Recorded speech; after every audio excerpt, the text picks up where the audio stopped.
Instalacja fotowoltaiczna wytwarza prąd stały, który inwerter przekształca na prąd przemienny do sieci energetycznej.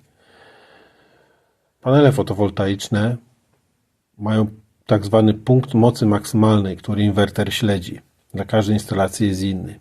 U mnie jest to między 340 a 360 V, mniej więcej. Jeżeli inwerter się wyłączy z jakiegokolwiek powodu, na przykład przepięcie w sieci energetycznej, przestaje obciążać sieć paneli fotowoltaicznych i napięcie rośnie do napięcia obwodu otwartego, 400 V DC w moim przypadku. Wykorzystałem tą właściwość i zbudowałem regulator PWM MPPT, w którym można ustawić zakres pracy. Dla prawidłowej współpracy z inwerterem ten zakres pracy musi być powyżej zakresu pracy inwertera. I teraz, jak inwerter się wyłącza, napięcie DC rośnie, wówczas inwerter przejmuje energię i oddaje ją w grzałki. Jeżeli inwerter się włączy z powrotem, napięcie DC spadnie do zakresu pracy inwertera, sterownik grzałek się wyłączy. W ten sposób uzyskuje efekt, że tylko niespożytkowana energia z paneli fotowoltaicznych, niespożytkowana przez inwerter, jest ładowana w ciepło w buforze.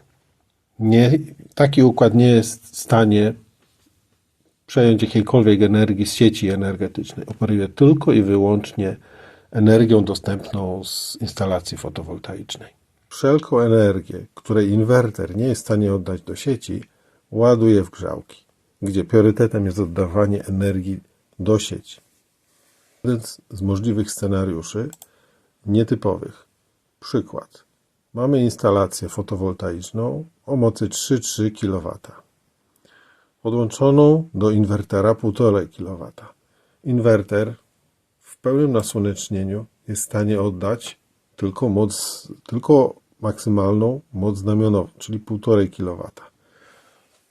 Stosując mój układ podłączony po stronie DC, całą nadmiarową energię powyżej mocy inwertera sterownik grzałek będzie ładował w bufor. Jeżeli moc z instalacji fotowoltaicznej jest niższa od mocy, jaką może oddawać do sieci inwerter, grzałki nie będą w ogóle zasilane, bo napięcie spadnie do napięcia pracy inwertera. Cechą charakterystyczną tego układu, w odróżnieniu od układów zasilających grzałki podłączonych do sieci energetycznej, jest podłączenie po stronie DC. Powoduje to, że sterownik grzałek tak podłączony nigdy nie będzie w stanie pobrać nic z sieci AC. Jest w stanie operować tylko i wyłącznie energią dostarczoną z instalacji fotowoltaicznej. Teraz pokażę, jak to wygląda w praktyce. Jest sobie bufor, samoróbka, opatulone ładnie ociepleniem, też samoróbka. Nie widać, ale są dwie grzałki, górna i dolna w tym buforze. Tu są kable ze złączem do grzałki górnej i dolnej. Kable zasilają grzałki ze sterownika, z rozdzielni. Do rozdzielni jest podłączony oczywiście też czujnik górny, czujnik temperatury dolny i czujnik temperatury zewnętrznej. Oczywiście zasilanie z instalacji fotowoltaicznej 400 V prądu stałego. Teraz mamy skrzynkę rozdzielczą ze sterownikiem PWM oraz z całym potrzebnym oprzyrządowaniem. Na wyświetlaczu najważniejsza jest moc grzałek oraz napięcie instalacji fotowoltaicznej. Równolegle podłączony jest inwerter. Obecnie on pracuje. Można zobaczyć jego pracę po zmieniającym się napięciu instalacji fotowoltaicznej. Napięcie rośnie, zmienia się w przedziale 336 do 340 parę V, 403. I tak do góry, na dół, do góry, na dół. W ten sposób inwerter monitoruje punkt pracy mocy maksymalnej instalacji fotowoltaicznej. Jest obecnie w czasie testu pochmurne, późne popołudnie. Tej mocy nie ma dużo, około 200 W. Inwerter pracuje prawidłowo, sterownik grzałek nic nie pobiera, nic nie oddaje w grzałki. A, jeszcze można sprawdzić. Próg załączenia grzałek to 345V. Pierwszy test. Inwerter pracuje prawidłowo. I jak działa mój sterownik grzałek? Jeżeli napięcie na instalacji fotowoltaicznej wzrośnie powyżej 345V, na przykład wyłączymy inwerter, utraci on sieć, przestaje obciążać, napięcie wzrosło po stronie DC, teraz pracę, energię przejmuje kontroler grzałek, oddając całą dostępną moc grzałki. Tak jak mówię, pochmurne popołudnie, mocy nie ma dużo, ale działać to będzie identycznie. Czy w dzień pochmurny, czy w pełnym nasłonecznieniu. Dobrze, nie będziemy czekać, włączymy z powrotem mu prąd, przyspieszymy, zaraz się synchronizuje do sieci. No i zobaczycie,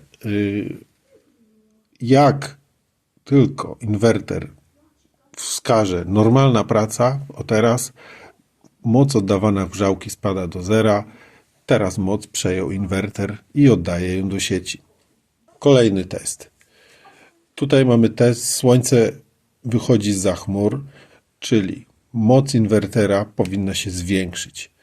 Niestety, jak widać, tutaj jest pomiar po lewej stronie multimetru, napięcie sieci energetycznej. Widać, że skacze aż do 256V. Ten konkretny model inwertera ma taką właściwość, że ogranicza moc, jaką oddaje do sieci energetycznej, jeżeli napięcie wzrasta powyżej dopuszczalnego poziomu. Zanim się wyłączy, on woli najpierw ograniczyć oddawaną moc. No i wygląda to tak. Ponieważ z instalacji fotowoltaicznej jest dostępna większa moc w pełnym słońcu niż inwerter może przyjąć, to raz. Dwa, inwerter dodatkowo ogranicza moc, jaką oddaje do sieci energetycznej, to nadmiarowa energia jest przejmowana przez kontroler grzałek. Widzicie, 2 kW, jak inwerter pobiera więcej, oddaje więcej, to mniej idzie w grzałki przez sterownik. No, dodatkowo tu mamy komplikacje testów przez zmieniające się warunki oświetleniowe. Dobra, teraz mamy przypadek pełne słoneczko. Inwerter pracuje i łapie błąd przepięcia, czyli sam się wyłączył, bo napięcie przez chwilę wzrosło powyżej dopuszczalnego.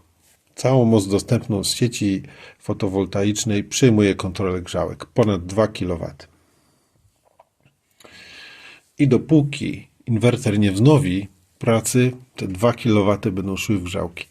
Przyspieszmy trochę synchronizację ponownie inwertera. Widzicie, 2 kW, jak inwerter wznowi pracę, normalna praca z 2 kW zrobił się 1 kW w grzałki, a reszta mocy jest oddawana przez inwerter do sieci energetycznej.